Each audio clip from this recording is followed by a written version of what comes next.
Ele trata com ternura aqueles que estão feridos. Ele cuida do nosso corpo, Ele se interessa pelo estado da nossa mente e também da nossa alma. O nosso Deus, meus irmãos, Ele não nos abandona em nossas cavernas. Nos momentos onde nós queremos nos esconder, nós não queremos mais falar com ninguém, Deus, Ele não nos abandona. O Salmo 34 diz que Ele está próximo daqueles que têm um coração contrito e quebrantado. Então lembre-se nessa noite, por mais que sua mente possa dizer, por mais que pessoas possam dizer, por mais que as circunstâncias podem dizer, você não está sozinho. Você não está sozinho. Deus está contigo. Nós, para aqueles que nos visitam, para aqueles que retornam, nós estamos numa série de mensagens falando a respeito da história da redenção, como que Deus, desde Gênesis, tem apresentado e revelado a nossa salvação, durante toda essa história. Nós chegamos, podemos assim dizer, numa quinta temporada, aqueles que são amantes de série, e essa quinta temporada nós estamos falando a respeito do reino dividido. Sabemos que Deus ele escolheu Davi para ser o rei. Quem sucedeu depois de Davi foi Salomão. No domingo passado vimos que Salomão não permaneceu fiel ao Senhor. Seu coração se dividiu. E por isso, Deus também dividiu o reino. Dividindo assim, então, o povo de Deus em duas nações. Em dois reinos, o reino do norte e o reino do sul. A história que nós vamos ler nessa noite, e vamos falar sobre esse profeta, ela se passa nesse contexto, onde o reino ele está dividido. Há dois reis agora reinando sobre o povo de Deus. Então vamos ler primeiro livro de Reis, no capítulo 19, leremos o versículo 1 e o 2 apenas. Diz assim, palavra do nosso Senhor. Acabe contou a Jezabel tudo o que Elias havia feito e como havia matado todos os profetas à espada. Então Jezabel mandou um mensageiro a Elias para dizer-lhe que os deuses me castiguem se amanhã, a estas horas, eu não tiver feito com a sua vida o mesmo que você fez com a vida de cada um deles. Amém? Que Deus nos abençoe. Leitura da sua palavra. Mantenha a sua Bíblia aberta, pois nós iremos decorrer por vários textos falando a respeito desse profeta.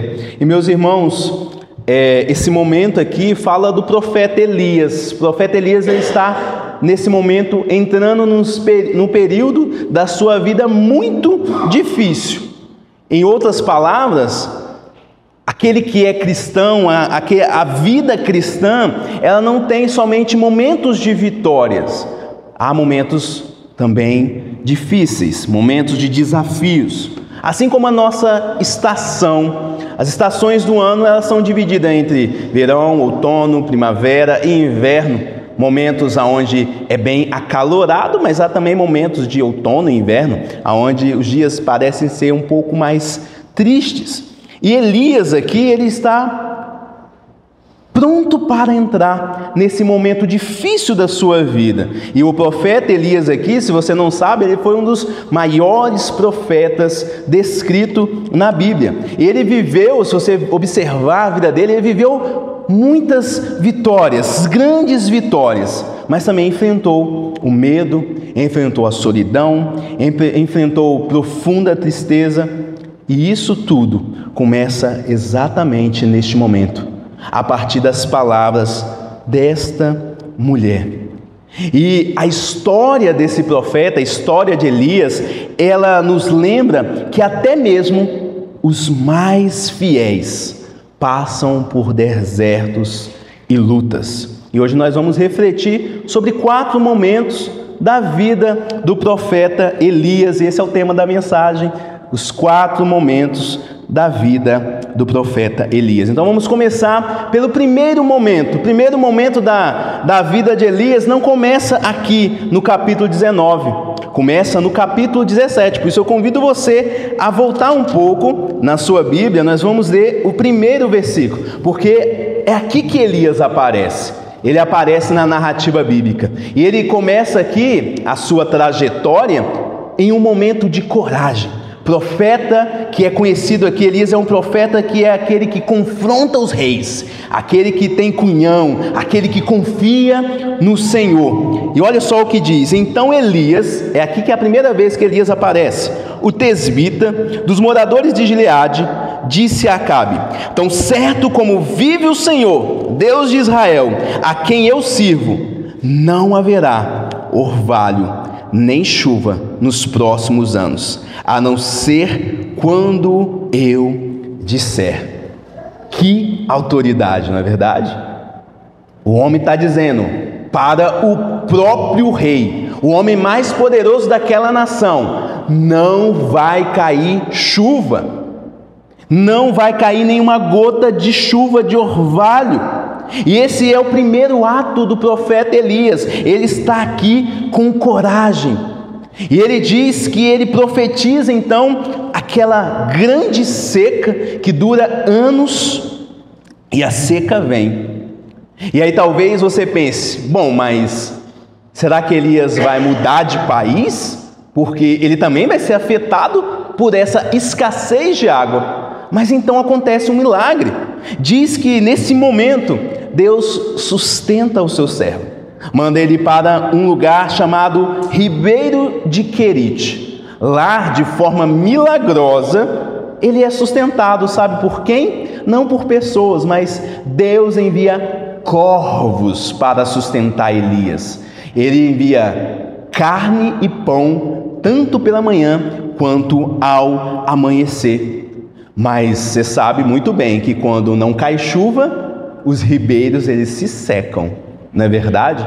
E não foi diferente para Elias. Durante os 3 anos dessa seca, não caía mais chuva, o ribeiro também secou. E agora, Elias, o que será de você? Diz que Deus ele não abandona o seu servo, e ele confia no Senhor.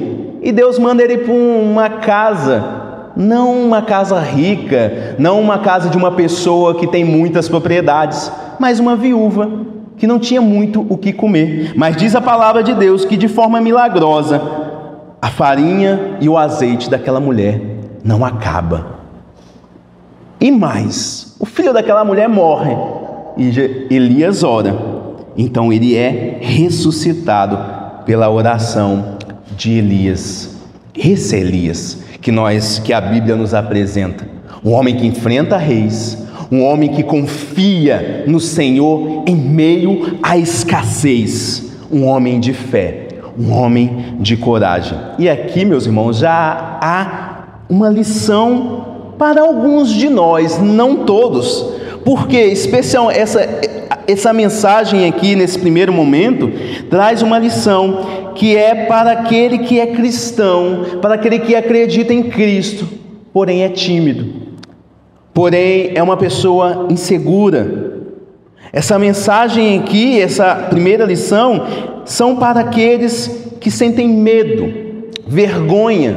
Vergonha de quê? De falar de Cristo, de evangelizar, de dizer para as pessoas que existe sim uma salvação. Essa primeira lição é para aquelas pessoas que sentem que não podem ser usados por Deus, assim como foi o profeta Elias. E a lição que nós encontramos aqui é que para aqueles que já ouviram o chamado de Deus, mas ainda hesitam em obedecer, Deus está mostrando aqui que você pode confiar nesse Deus. Deus está mostrando aqui que se você coloca-se no centro da vontade de Deus, em outras palavras, você começa a obedecer ordens claras que Ele já prescreveu na sua palavra, você pode ser usado poderosamente por Deus. É esta lição que nós vemos aqui. Nós vemos um profeta corajoso, um profeta que chama aquele grande rei para o arrependimento. E não para por aqui, meus irmãos. Nós sabemos que o ponto mais alto da vida de Elias, por incrível que pareça, é no topo de um monte chamado Monte Carmelo. Diz no capítulo 18 agora, no versículo 17 e 19, que Elias vai confrontar Acabe novamente, depois desse período de seca, depois de Elias ser procurado por todo o reino. Capítulo 18, versículo 17 e até o 19 diz assim: quando Acabe viu Elias, ele disse: então é você o perturbador de Israel? Elias respondeu: eu não sou o perturbador de Israel. Quem tem perturbado Israel é você e a casa de seu pai, porque vocês abandonaram os mandamentos do Senhor e seguiram os Balaíns. Agora ordene que todo Israel venha se encontrar comigo no Monte Carmelo. Convoque também os 450 profetas de Baal e os 400 profetas da deusa Azera, que são sustentados por Jezabel. Então o que Elias está fazendo aqui? Chamando para um desafio, para um combate. Olhando assim, você imagina, quem será que vai vencer? De um lado tem 850 profetas de outro Deus, do outro só tem o profeta Elias. Parece injusto, parece que o resultado desse desafio já é claro que Elias vai perder, mas quando nós olhamos para a história, não é isso que acontece. Diz que diante de todo o povo, ele diz: vamos fazer um desafio aqui, mas é um desafio não entre profetas, mas entre deuses. Elias fala: se Baal, ele é Deus, ele vai fazer cair fogo do céu. Mas se o Senhor é Deus, é o Senhor que vai fazer cair fogo do céu.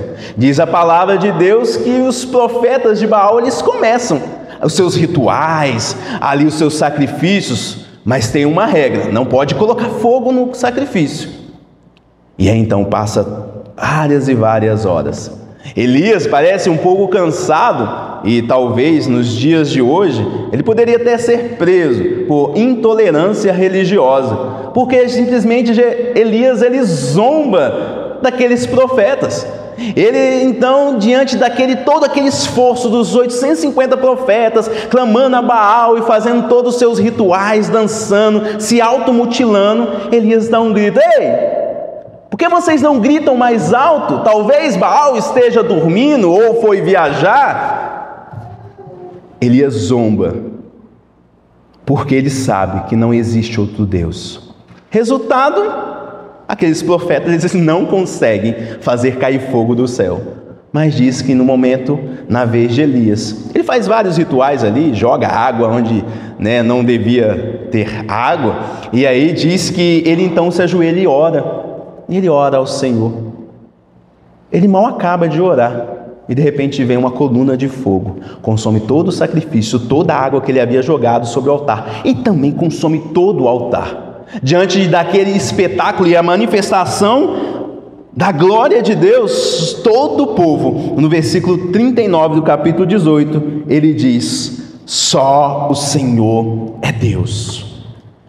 Meus irmãos, esse é o profeta Elias, um homem de oração, um homem que desafia falsos profetas, falsos deuses, e ele sai vitorioso. E meus irmãos, nós precisamos aprender com o profeta Elias. Nós precisamos ser encorajados e vermos que Deus, de fato, Ele usa aqueles que se colocam na sua presença, no centro da sua vontade.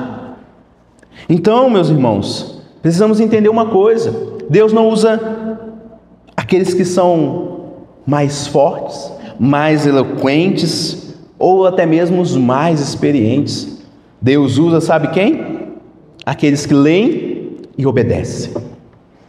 Obedecem o quê? Leem o quê? Mateus 28, no capítulo 19, versículo 20. O Senhor Jesus disse aos seus discípulos, e é algo que uma ordem, um mandamento que alcança todos os cristãos, todos aqueles que são seus discípulos no decorrer do século. diz assim: ide, portanto, fazei discípulos a todas as nações, batizando em nome do Pai, do Filho e do Espírito Santo, ensinando a guardar todas as coisas que vos tenho ordenado.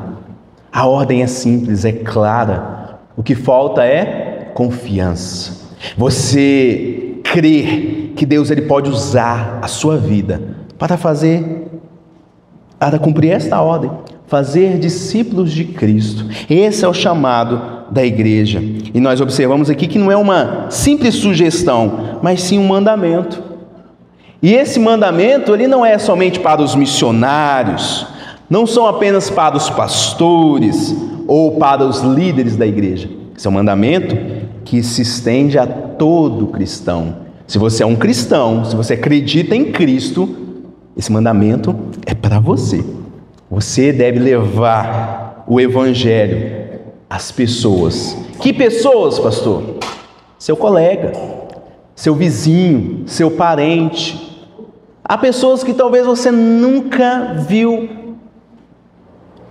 Deus chama você para isso.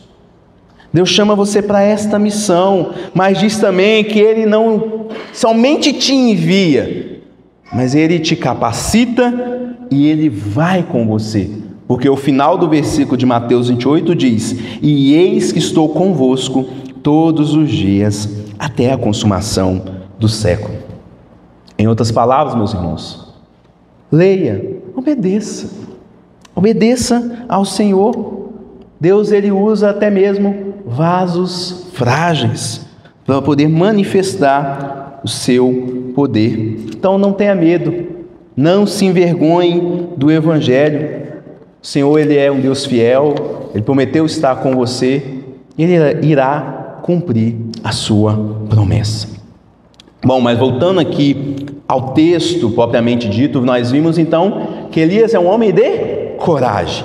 Ele está vivendo esse período de coragem, de ousadia. Mas, conforme eu disse no início, nem sempre foi assim. Às vezes, meus irmãos, depois de grandes vitórias, vem o vazio. Depois lá do fogo, ele vê cair fogo do céu lá no Monte Carmelo.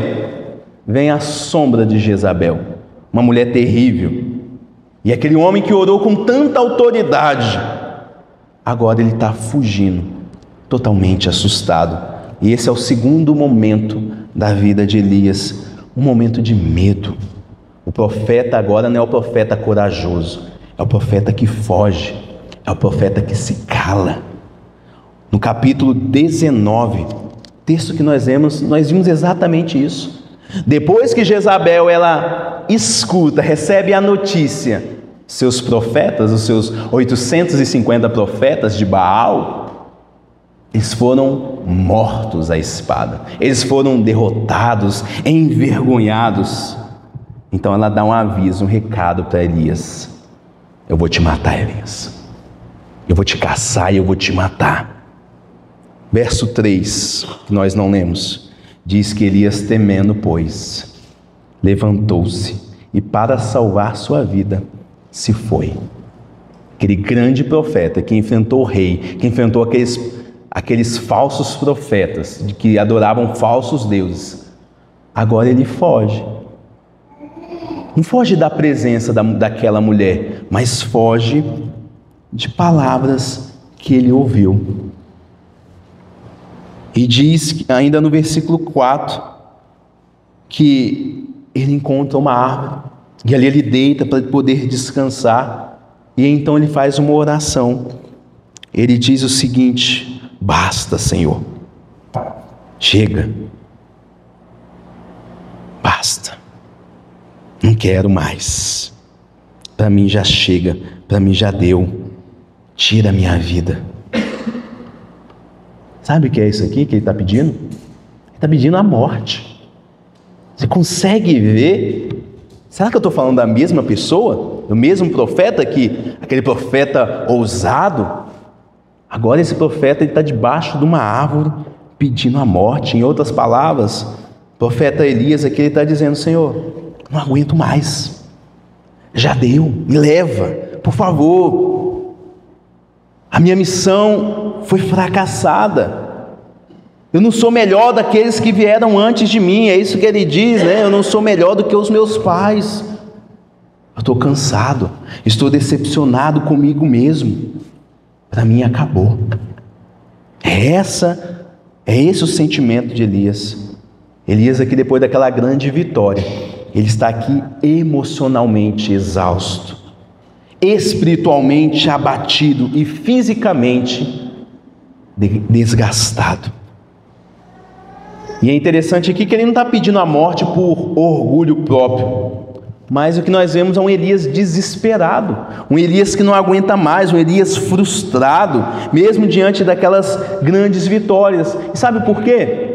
Porque diante daquela vitória que ele viu no monte, da manifestação da glória de Deus, cair fogo do céu, sabe o que Elias esperava? Que toda a nação viesse agora se convertendo ao Senhor, que toda a nação falasse, agora nós vamos servir ao Senhor. Mas a resposta que ele tem não é essa, não é que as pessoas agora estão se convertendo, a resposta que ele tem é: Jezabel está atrás de você e ela quer te matar. E aí ele, diante de tudo aquilo que ele fez, ele se sente como? Alguém inútil. E pior, ele se sente sozinho. No decorrer aqui da mensagem, ele se sente como o último profeta. Em outras palavras, a última Coca-Cola do deserto. Não há mais ninguém. O último biscoito do pacote. Ele se encontra agora: para que eu existo? Qual que é o meu propósito? É interessante que ele não está rejeitando a fé, mas ele está aqui implorando por alívio. Ele não aguenta mais. E meus irmãos, esse momento da vida de Elias traz uma lição para nós. Traz uma lição para aqueles que enfrentam crises emocionais, para aqueles que ouvem palavras duras e não conseguem lidar com estas palavras. E qual que é a lição aqui? Aquela mulher, ela simplesmente solta palavras ao ouvido daquele profeta. E o que ele não faz? Ele não filtra essas palavras. Ele não se firma na verdade de Deus. Ele deixa aquelas palavras penetrarem, não somente nos seus ouvidos, mas no seu coração. Então, meus irmãos, tome cuidado com aquilo que você ouve. Tome cuidado e guarde o seu coração. Aprenda a filtrar as palavras que vêm a você. Tem palavras que as pessoas falam que elas não são realidades na nossa vida. Nós devemos nos firmar na palavra de Deus. Então, dependendo do que a pessoa te fala a você, peraí, não, deixa eu ver isso aqui. Deixa eu comparar com a palavra de Deus para ver se isso é verdade ou é mentira. Pense nisso. Pense naquele velho ditado, né, que você pode impedir que os pássaros o quê? Você não pode impedir que os pássaros pousem na sua cabeça, né? Mas você pode impedir que eles façam ninhos. Então, você às vezes não pode impedir que essas palavras venham. Não pode impedir às vezes que pensamentos destrutivos e autodestrutivos eles venham na sua mente, no seu coração. Mas você pode impedir que eles façam ninho, façam morada dentro de você. Façam morada. Provérbios capítulo 4, versículo 23 diz: acima de tudo, guarde o seu coração, pois dele procede a vida. Guarde o seu coração. Mas há uma segunda lição aqui nesse momento, quando nós olhamos para as próprias palavras de Jezabel. Jesus disse que a boca fala do que o coração tem abundância, ou está cheio. Em outras palavras, tome cuidado também com as suas palavras. Olha o que as palavras desta mulher fez na vida deste homem. Arrasou ele. Ele está pedindo a morte, ele não quer mais o ministério, ele não quer mais nada, ele quer somente a morte. Ele está sem propósito, ele se sente como inútil, sozinho, sem forças, por causa de palavras. Jezabel não mandou um exército para matar Elias, ela mandou apenas um mensageiro, mandou apenas palavras. Então cuidado com as palavras que você fala com as pessoas. Aprenda, às vezes, ficar em silêncio.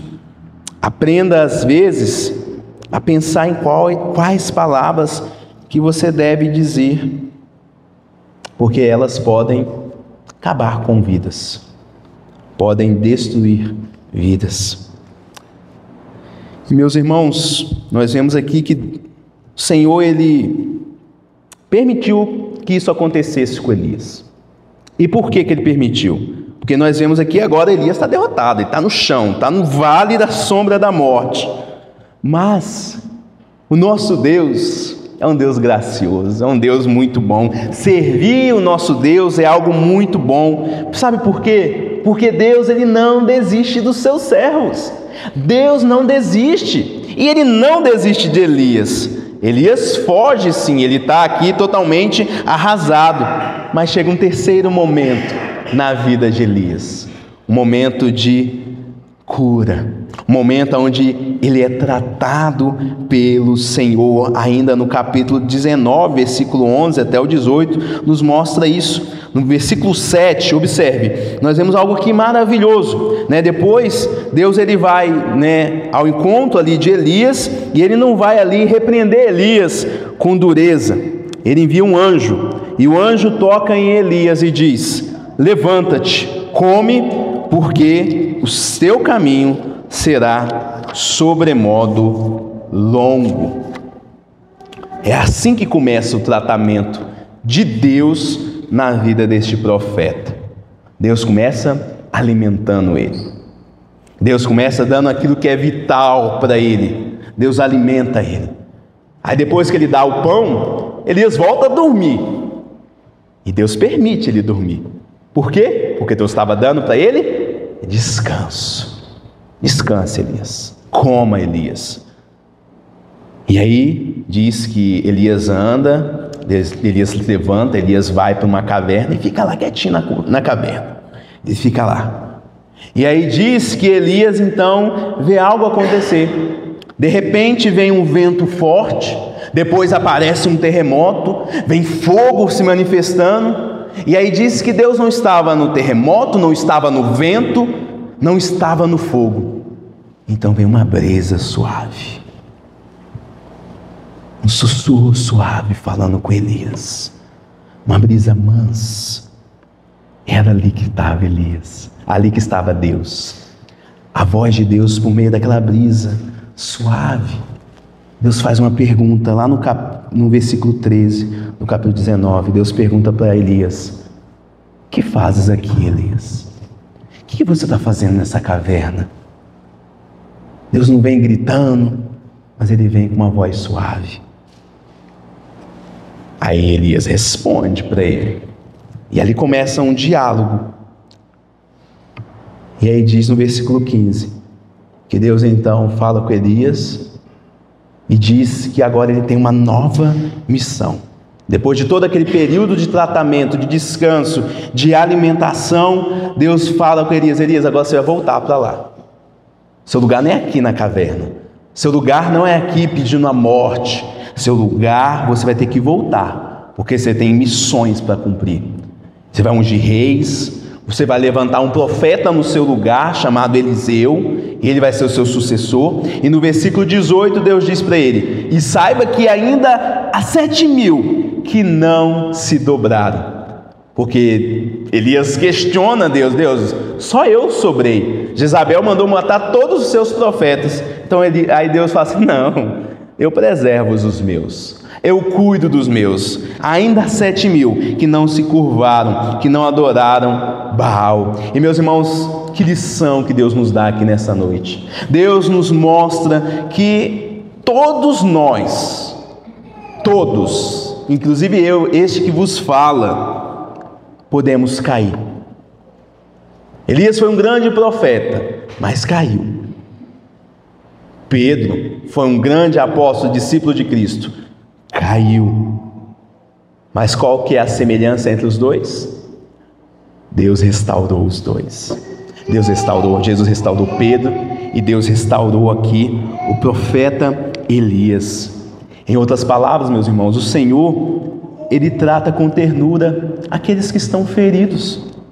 Ele cuida do nosso corpo, Ele se interessa pelo estado da nossa mente e também da nossa alma. O nosso Deus, meus irmãos, Ele não nos abandona em nossas cavernas. Nos momentos onde nós queremos nos esconder, nós não queremos mais falar com ninguém, Deus, Ele não nos abandona. O Salmo 34 diz que Ele está próximo daqueles que têm um coração contrito e quebrantado.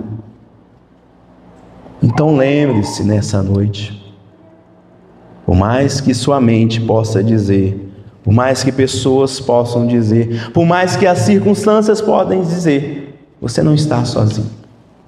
Você não está sozinho. Deus está contigo. E você nem está sozinho nessa luta. Conforme Elias, ainda há 7.000 que passam por coisas, mas não se curvaram. Então permaneça fiel, permaneça firme no Senhor. Lembre-se, Deus tem um povo e Ele cuida desse povo.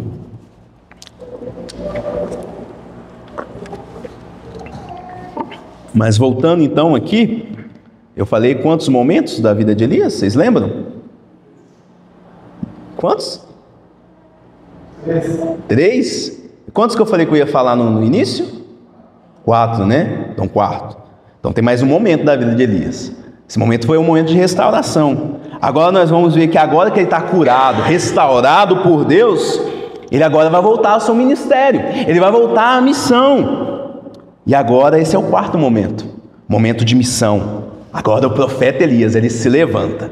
E ele prossegue. No capítulo ainda 19, versículo 19 e versículo 21, nós vemos que depois de ser tratado, Elias então volta para o seu caminho. Ele encontra Eliseu, ele lança o seu manto sobre Eliseu, simbolizando que agora Eliseu se tornaria agora o seu discípulo, o seu sucessor. Em outras palavras, ele começa um processo de discipulado na vida de Eliseu. Em outras palavras também, Elias está sendo obediente à voz de Deus. Deus havia dado uma ordem e ele simplesmente agora ele está cumprindo esta ordem, está treinando o seu sucessor, está fazendo esse discípulo. Mais tarde, Elias volta a encontrar com Acabe. Olha só, um homem que estava morrendo de medo da mulher daquele cara, ele vai lá agora. Ele vai lá novamente confrontar Acabe. Lá no capítulo 21, versículos 17 ao 24, nós vemos que Elias não volta cheio de medo, mas ele volta novamente com a ousadia que ele tinha antes. Aquele mesmo profeta que fugiu, agora ele volta. Ele se levanta com coragem novamente e encontra e confronta Acabe. E lá agora, no capítulo, no segundo livro de Reis, ele continua contando a história. No capítulo 2, nós vemos que agora está acontecendo um processo de discipulado. Elias está caminhando com Eliseu. E aí, ele sabe de uma coisa: o tempo dele acabou. O tempo dele chegou ao fim. E agora, nesse momento, o profeta Elias ele não foge. Ele não fica com medo porque o tempo dele chegou ao fim. Diz a palavra de Deus que de repente aparece uma carruagem de fogo. Elias é levado num redemoinho, lá no capítulo 2, no versículo 11 de 2 Reis.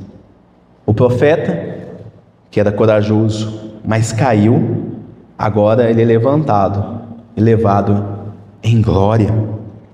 Elias termina bem, meus irmãos. A história de Elias termina bem, mas não termina bem porque ele nunca caiu, mas muito pelo contrário, porque Deus o levantou.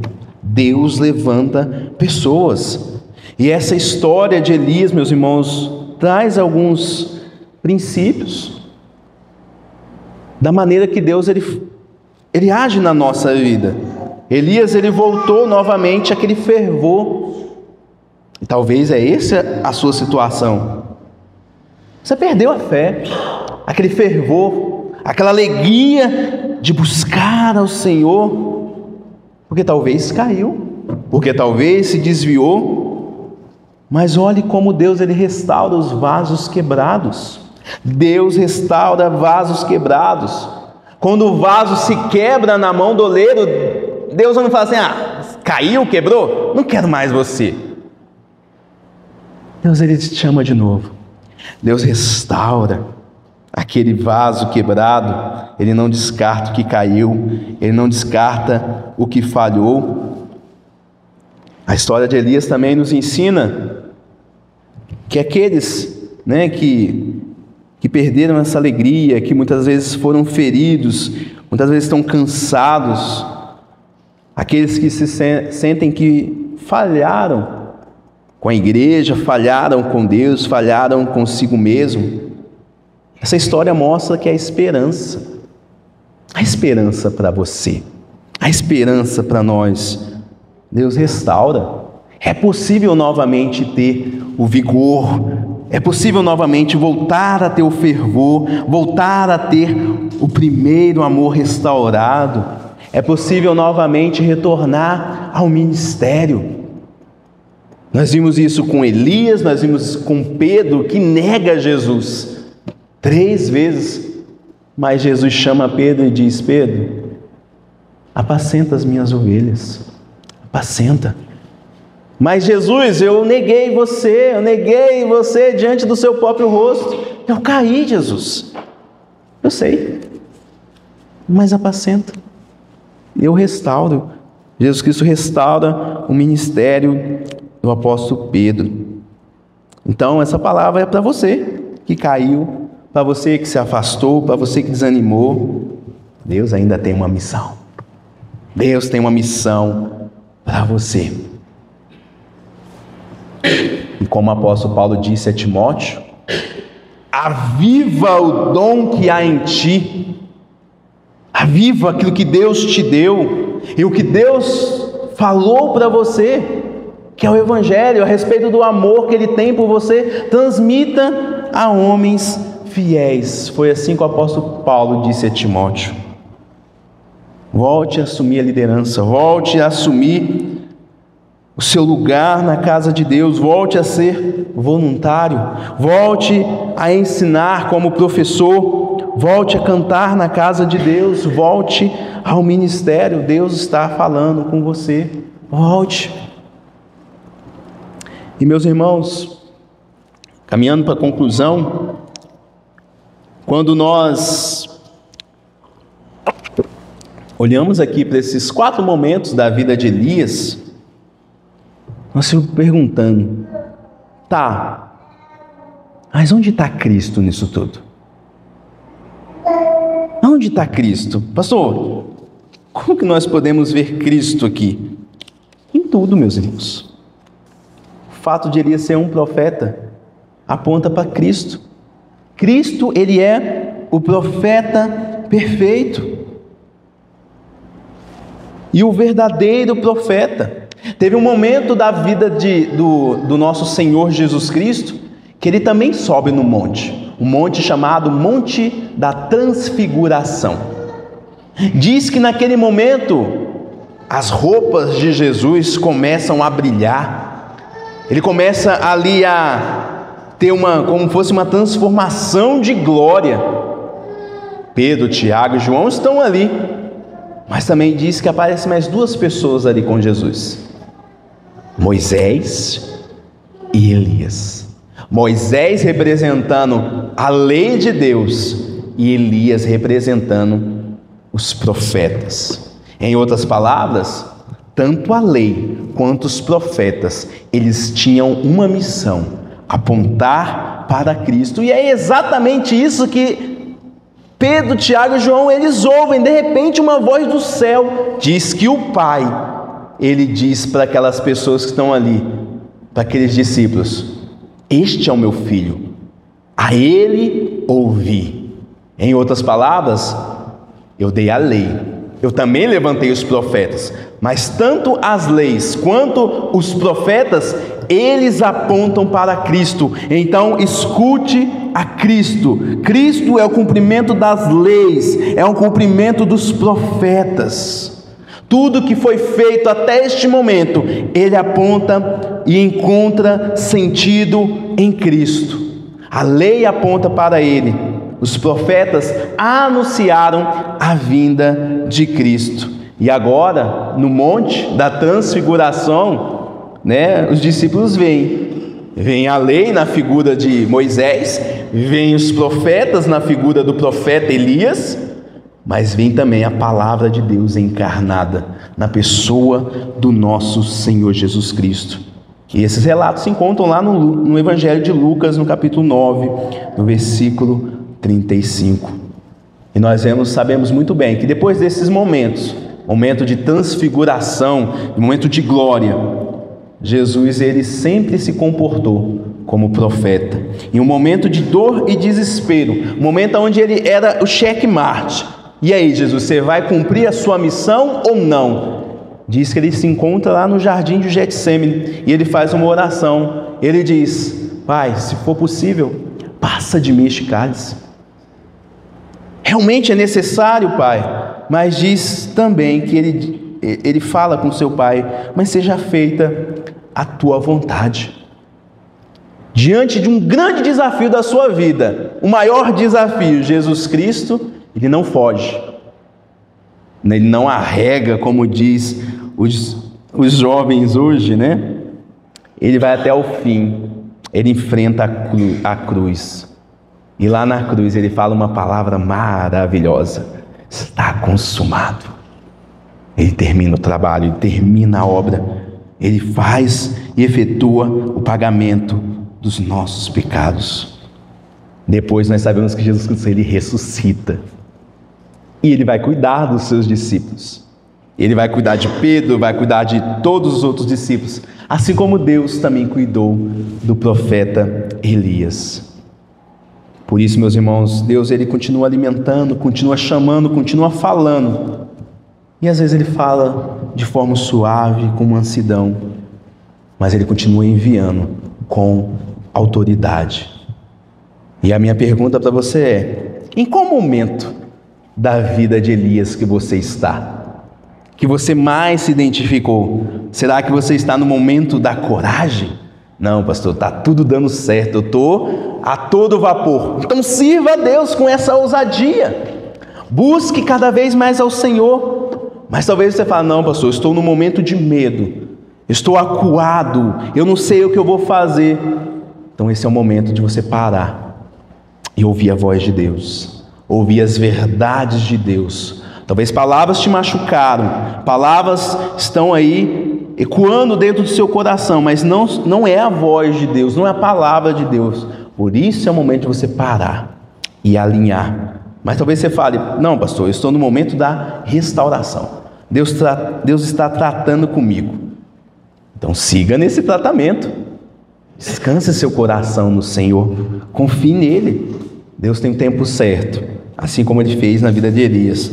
Mas talvez você fale: não, pastor, já passei por esse período, eu acho que eu estou no momento da missão.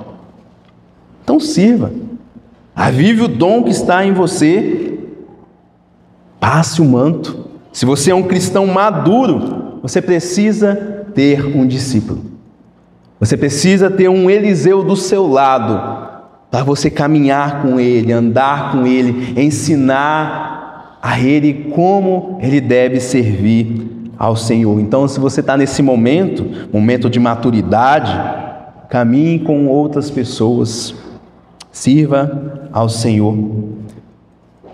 E se você caiu, lembre-se: Deus de Elias é o nosso Deus também.